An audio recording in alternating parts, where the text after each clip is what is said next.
like to talk with you this morning about our changing world. And wow, is it ever changing. Everywhere we look, everything we hear, everything around us personally as individuals just seems to be spinning out of control. It really isn't, you know, it really isn't spinning out of control. As often we say in spiritualism, it isn't what happens to us or even around us. What matters is how we react to it. Now, some of us may remember the story of Chicken Little, who was quite convinced the sky was falling. And I have to say, there are times in my life, I'd love to say umpteen years ago, but some a little more recently, when I have resembled Chicken Little until I remember, or Spirit reminds me, or a good friend reminds me to get a grip. And you know, that's one of the reasons we value our church so much, because we know, way deep inside, we know we have that spark of God within, so there really isn't a reason to just fall apart at the seams. But sometimes life does have its ups and downs, and unless you're in a position where you do talk to many people who are troubled, you may think it is all about you. Sometimes Ron and I kind of wonder, because it seems to be what's going on in our lives. What did we do to deserve this? But frankly, friends, it's life. And the thing of it is, it's just like our lessons. What do we remember? Well, when something goes a little haywire, don't we really remember that? And then do we hang on to it forever, for years? Do we forget all the good things that happened before that occurrence? Do we remember the good things that were still ongoing during an occurrence? And do we welcome the wonderful things that will be coming afterward? It's kind of human nature sometimes to focus on the negative, and yet Spirit constantly, lovingly reminds us to keep our heads high, to look forward, to recognize that we do indeed make our own happiness or unhappiness. Friends of ours that we see fairly often, I was surprised last night when the wife admitted quite openly that the main thing that drew her to her husband back in college days was that he is so positive. Now, he's not a real outgoing, good time Charlie type of guy. He's quiet, he's very smart, but he loves people. You can feel that. We compare him to a big old teddy bear sometimes. But she recognized that he was a spiritual man and that he could help lift her up when things got bad. And they're very devoted to one another. And it was wonderful that she openly acknowledged that, not to me as a girlfriend, but right there when the four of us were together. Because frankly, how often do we really remember to tell anyone that we think highly of? How often do we remember to tell them that? Not often, usually. It's like we expect them to know. But frankly, doesn't it feel good when someone tells us something positive about us or something that they like? Of course it does. We're human. We love to be reassured that we're doing something right. Spiritualism is based on natural law, which are the laws of God. And we know that they do not vary. Well, people hear about it, and for years I did too, and wasn't always exactly sure what those laws were until I started studying and listening in this church. Now we have a wonderful book, River of Life, that lists a lot of the natural laws, the physical and the spiritual. And it has given so much information to allow people to understand perhaps what brought them to whatever this point in life is for them, but then also to have a greater understanding as they move forward. Spiritualism strives to do that. Spiritualism strives to prove that life continues. I've been asked if we worship our ancestors. No, we do not. But it is so comforting to know that occasionally, because they're not at our beck and call, but occasionally a loved one will step in and say, hang in there, you're going to get through it. We nurture this religion by living it, by living in accordance with it. Not just the days when we're here for a service, but throughout our lives. You know, when I came into spiritualism, I was just amazed that so many of the people were older.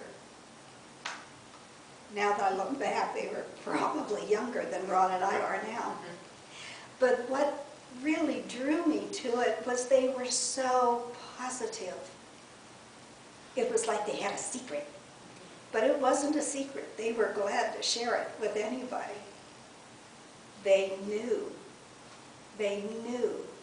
the joy, the privilege of this wonderful religion and its philosophy.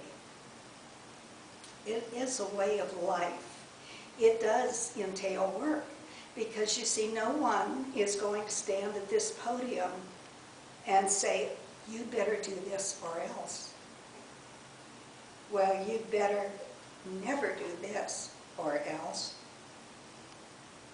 We encourage you to find the truth for yourself.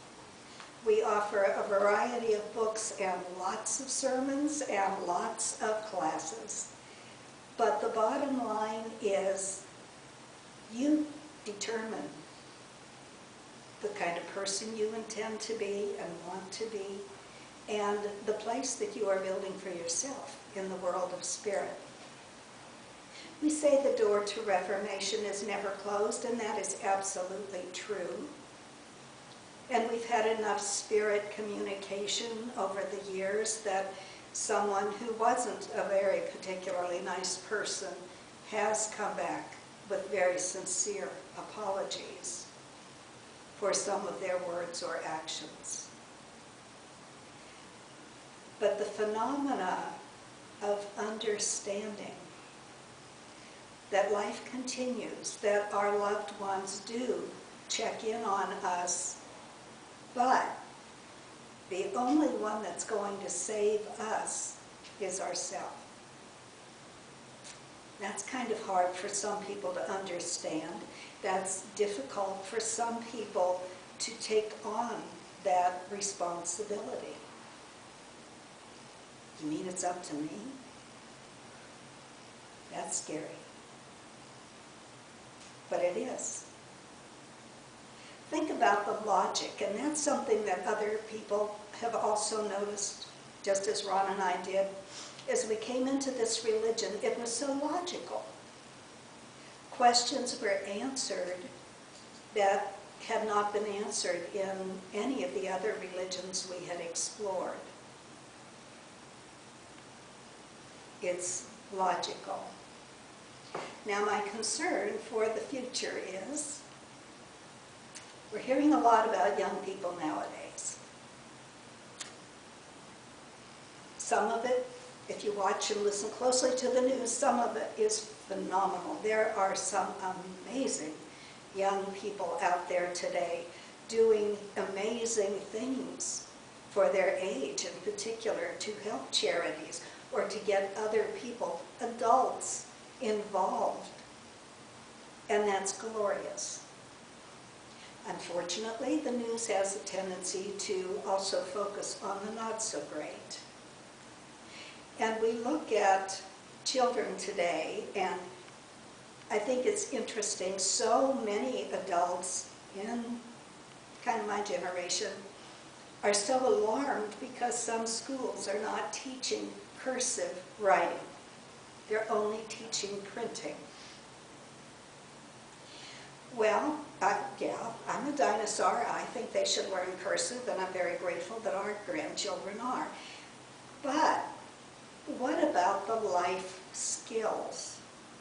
What about the history of the world? What about the history of our nation? I know, we've lived a long time, so they keep throwing bits and pieces out every time they publish a new book for the classrooms.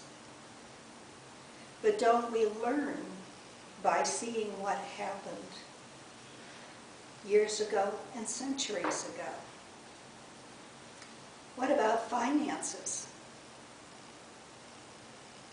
Do young people learn anything about finances?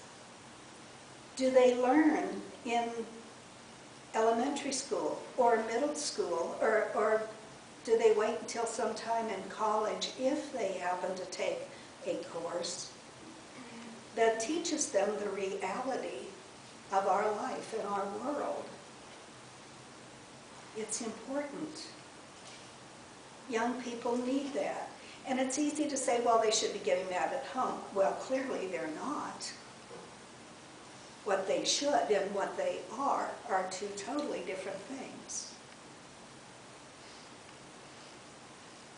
What about common sense? Are children allowed to even think for themselves anymore? We went from helicopter parents, who were always hovering over their child or children, to now the newer term, I understand, is lawnmower parents. Because like a lawnmower, they're running ahead and trying to clear everything for their little darlings. Do you know in Utah, they have just passed a free-range law that allows parents to let their 8-year-old child walk their dog around the block without being arrested, without being turned over to children's services. Children aren't allowed to breathe anymore without supervision. How do they learn logic? How do they learn common sense? How do they learn to think for themselves? How do they learn to set goals and plan for those goals and work toward those goals?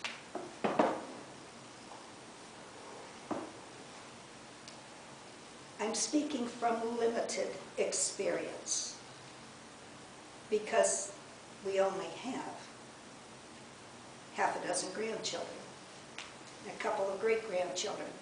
And I do know very well a handful of school teachers. But I hear the same thing. Parents will come in and complain mightily about their child or children, but they don't want their child to have homework. Why isn't it all done in the school? Why should they have to read a book? Nobody should have to read a book. They can find anything they want if they Google it. Why should they be kind to a classmate? Especially if that classmate doesn't believe or feel the way this child does. What happened to respect? Not only for adults, but what about for one another? What about kindness? We hear about bullying, and that was going on for years and years and years. But we hear a lot more about it now, and the difference is the bullying goes beyond name-calling. It sometimes goes beyond a scuffle in the playground. Now it's online for the world to see, and sometimes it gets really violent. Would that happen if we were taught respect? The clear understanding that we can see things differently, particularly in these political times.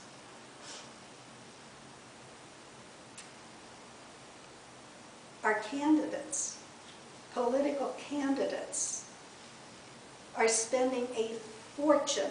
That money could be put to such good use, but they're spending a fortune to sling mud at one another in commercials. Don't tell me what this person did wrong. Tell me what you have done right. Tell me your intentions. Children learn by example. You know, they really do. We can talk till we're blue in the face, but they're going to watch and they're going to listen to everything, not just our preaching. So it is important for us to lead by example. Our young people today are bombarded by so many different methods, much more so than when Ron and I were kids. So they need to have these skills to sift out what is truth, to sift out what is bragging or what is harmful. Now, bringing this back to us, aren't we all children of God? Were we taught logic?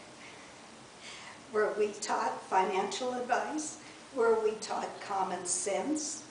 Were we taught organization? Some were, some weren't.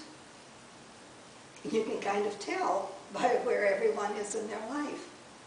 It's never too late to learn, and it's okay to ask.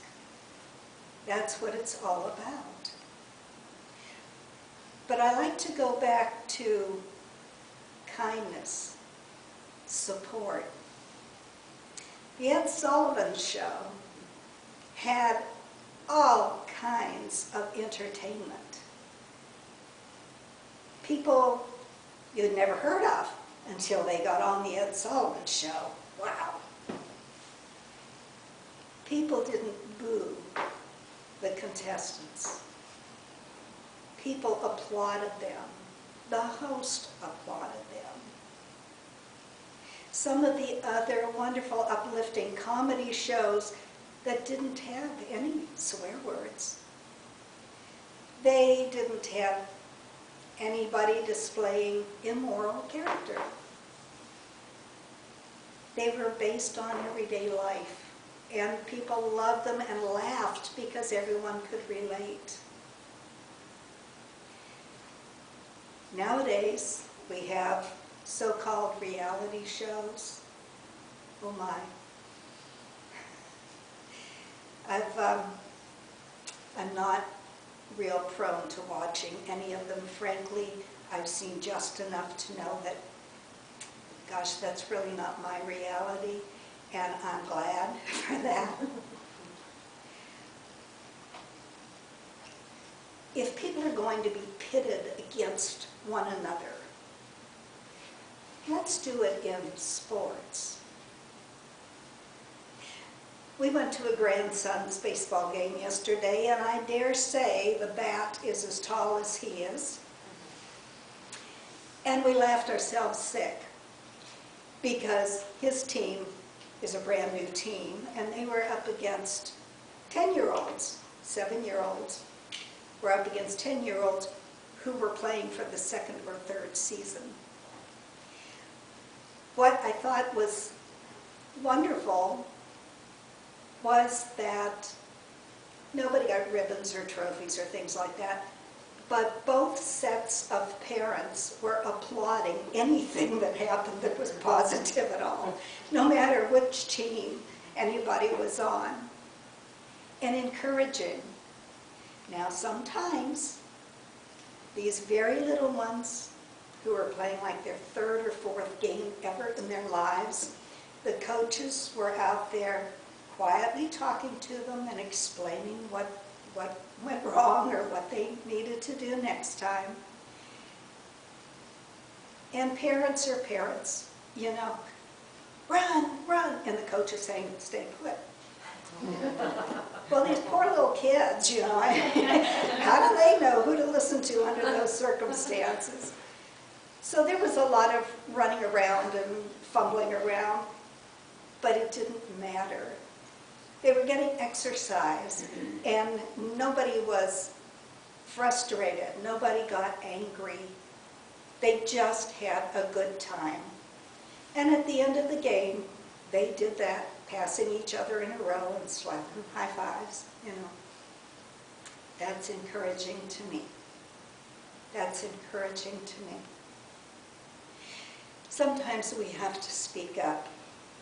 Sometimes we are being bombarded with somebody else's strong opinion. And we finally have to say, excuse me, I respect your right to believe as you do. Please respect my right as well. Doesn't hurt to listen. It does not hurt to listen, but then explore, go within, find your truth, and be glad that you did. My truth is spiritualism. It has guided my life for years now. I expect it will. I expect that when I go to the world of spirit, I will be reminded of some things that I could have done differently, that I could have said differently. A lot of those things are coming to me now. But overall, I'm hoping and expecting to be in a decent place. And I'm hoping and expecting to see all of you there at some point too. And if you're several notches higher than I hope you'll do what I hope you'll do here on the earth plane. Reach out.